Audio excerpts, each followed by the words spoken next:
Sila harap, grabe. Ang atraso na ako, hindi kayo. May Catholic din namin. Pag-imutan, para masuhalangit. Indulgence. Indulgence.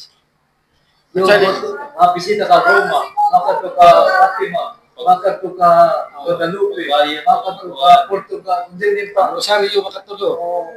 May nakulakuan, additional na kaya no ang Bible, authentic ang Word of God.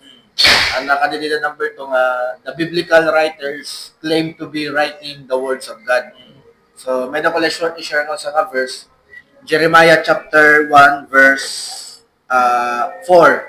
Nasa gili Jeremiah, book of Jeremiah, nasa nga di, now the word of the Lord came to me, saying. So, ang writers talaga ng Bible, nagkiklaimera nga, hindi rin talaga initika nga tikan talaga kan Lord. Sa amin na makakasaring kita ang Bible is the Word of God. Amin ko sa In my opinion, Dere according to your opinion.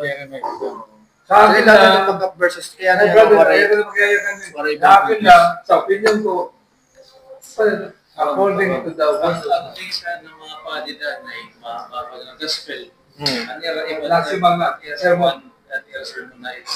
Kirayo na, out of context na, wala pag topic. Diba, out of context, wala pag basa, di connected. Tapos, kinadin niya doon. Once may nilita ko sa ano ito, Bago. doctrine or gospel ngayon, supporting Verse. back Ang tawag verses. niya, parallel verses. Kailangan, ma-reinforce nito, kinyakan na nito. Hindi rin sa lang. Sa ibang Brother Paul, can you Let's pray. close us in prayer? Dear Heavenly Father, thank you for your grace for this night na imo ginhatag-amon that you allow us to have knowledge, enlightenment regarding in your word.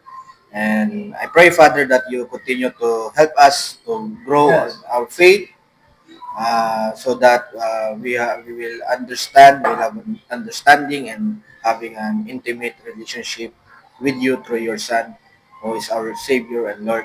And I pray, Father God, na itani yan na din na akong mga brothers, ikaw ang magdarahera nga magin may nga turahay GR, and prepare nira heart, prepare nira time, and I pray nga ikaw magtanggalan sulay para nira pagatinan EGR, and keep the fire higher heart and mind. Yes.